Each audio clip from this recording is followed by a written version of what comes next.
Am I the asshole for leaving my sister and her husband in the rain? Throwaway. My girlfriend, Emily, is a food content creator.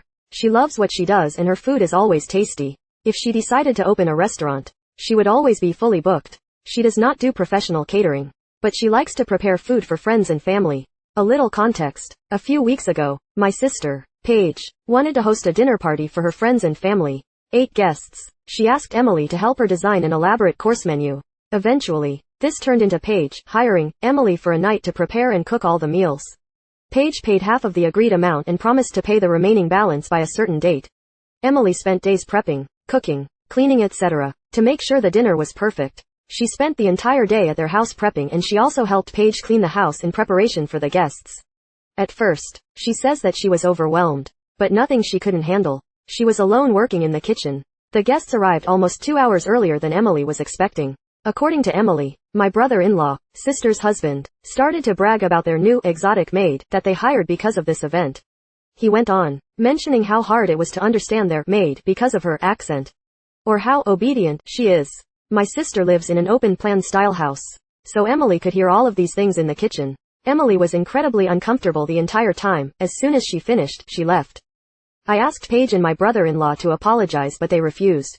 To make it worse, Paige has not paid Emily the rest of her promised money. Every time we call, text, or email, etc., she straight up ignores us.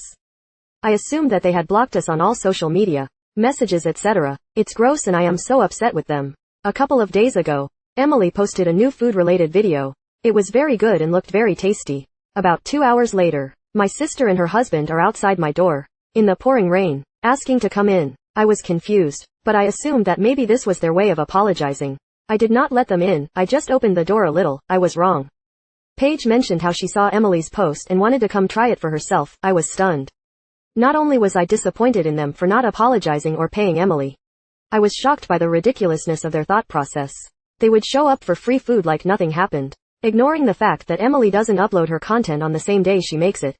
I asked Paige or my brother-in-law to apologize, and when it was clear that they were making excuses, I said goodbye and shut the door in their face. They sat outside, with no umbrella or a rain jacket, for almost an hour, calling our names and spamming our doorbell. I got a call from my brother-in-law, demanding me to apologize because I got Paige sick. Am I the asshole for calling my best friend dumb for marrying for love? I, 27F, am in a very stable relationship with my fiancé, 29F, for around 4 years, and we are planning to get engaged eventually and then marry. My best friend Chrissy, fake name and also 27F, has been with her own fiancé since they were 20. They only got engaged this year, and it was kinda weird how it took him so long to propose since he seemed to be financially stable and all. Throughout the years I asked Chrissy why her fiancé hadn't proposed yet, and she kept insisting it was not the right time, but she'd never say the reason why. Just that it wasn't the right time. Eventually he proposed in the beginning of 2022 and they're planning their wedding for next year. They decided to plan their engagement party during summertime because due to busy schedules they couldn't do it earlier. So their engagement party was this past Saturday, and her fiancé made a speech dedicated to her and mentioned pretty much the reasons they didn't get engaged sooner, and I couldn't help but pity my friend. So the reasons were that he didn't have a stable job for the first few years of their relationship and only jumped from position to position from Walmart to Target, etc. He hadn't finished his degree yet, so he had no higher education. He got his degree in 2019 and only then was he able to get a proper job. My fiancé and I felt some type of way about it. Some friends of mine and Chrissy agreed how Chrissy basically stayed with a broke man and waited for 7 years, and we don't think that's something praiseworthy but pity-worthy. Chrissy always said how she wanted marriage and kids, and it's sad she had to wait this long for this man to get his act together, and she didn't know her worth. She said she loves him and he's an amazing partner and wouldn't break up with him over his misfortunes, and what matters is that they love E.O. I told her it's dumb how she's marrying for love and not for stability, and how she's basically wasted herself for love. And how the first issue should be raised when he was working Walmart and Target back to back. She called us all materialistic and classist, and she said she doesn't care if she struggles financially as long as she struggles with the right person who will value her emotions and listen to her. She said we are miserable bitches who will find no happiness in life and are very shallow. Could we be tush for criticizing her this way? Am I the asshole for refusing to go on family vacation unless my mom lets my boyfriend come? I, 22F, am one of 7 children. I am the youngest, and all of my siblings are over 10 years older than me. They all are married, but only one of them has children. My dad left when I was 7, and none of us have heard from him since. We didn't go on any family vacations after he left because my mom was too anxious. And then by the time she wasn't, my siblings all had their own lives. My mom decided last year that she wanted to go on a huge family vacation. It's out the country and for 15 days. All of my siblings are going to be there, along with their partners. The vacation is next week. I've been with my boyfriend now for about 6 months, and I thought it was a given that my mom would pay for my boyfriend to come too. When I mentioned it to her, she laughed thinking I was joking. She said it's a family vacation where all of us are going to be spending actual time together for the first time in a long time, and she doesn't want to pay for someone she barely knows to be there. I said this was unfair, and told her I refused to go unless she would let him come. She's upset, and my siblings are all saying I'm an ass. But I just don't think it's fair when all of my siblings' partners are going. Aita. Am I the asshole for refusing my future sister-in-law's request to dye my hair for my brother's wedding? My future sister-in-law Liz has turned into a bridezilla and is going to war with everyone over every stupid thing. My natural color is red. I love my hair. Liz is a blonde, but she loves to have red hair, and in fact ever since meeting me she's been dyeing her hair almost exactly my color. I don't mind. I think it's weird that she does it, but I don't have a monopoly over this particular shade of red, and she's free to do with her hair whatever she wants. Well, she asked me this week that I should dye my hair to a different color because she wants her hair to be unique in her wedding.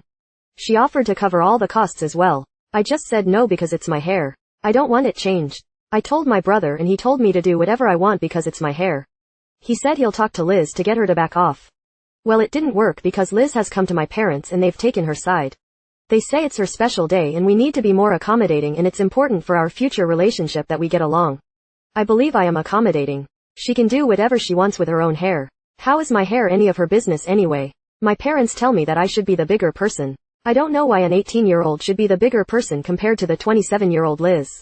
They told me I'm making this minor issue into a big problem and I should just do what she wants because it's her wedding. Am I the asshole for telling my mom to leave my house after she kept moving the furniture? My wife OCD. She's on medication, but there are still things that she is extremely particular about. One part of this is where she puts things. She has certain things in specific places. She has the silverware in a certain drawer. The coffee table pressed to the side of the wall.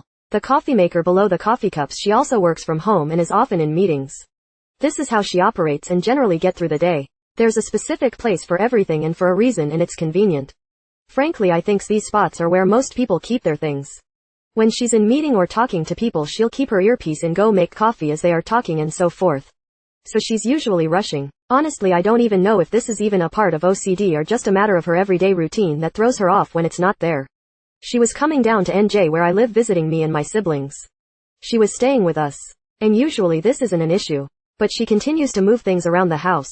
Like the things I've mentioned. She moved the coffee maker and the cups apart so they are hanging where there are hooks on the wall.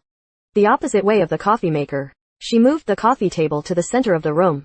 She rearranged all of the plates, cups. She's putting my wife's pens, paper, notebooks, laptop, all in her office, in different places so she has to rummage around to find them. She keeps closing the blinds, making it dark and gloomy in the house. This gets her overwhelmed and has a bigger impact than how simple it seems. This gets her sidetracked from work because now she has to find everything and put it back. This has been happening for the past 3 days. Each time she does it, I tell her to put it back, then she gets mad at me saying this is where everything should be and she's just helping us. I stayed firm and told her to put it back, which she does. But once I leave, it's back to where I told her not to put it. It's starting to irritate me and my wife is getting really frustrated with this. I don't think she or I can handle this for 2 weeks. Today, she moved my wife's office desk to the other side of the room, away from all the cabinets she has stored for her work things. This was it. I profusely told her to move it back and why. I told her that she's going to have to stay with my sister or find a hotel. She got really mad at me and my wife and told me she can't believe we are so selfish to not appreciate her help, then said if she's not appreciated she'll leave. She left. But now I'm getting blasted from my sister and my brother saying I was an asshole for kicking her out, and this is just how she shows affection.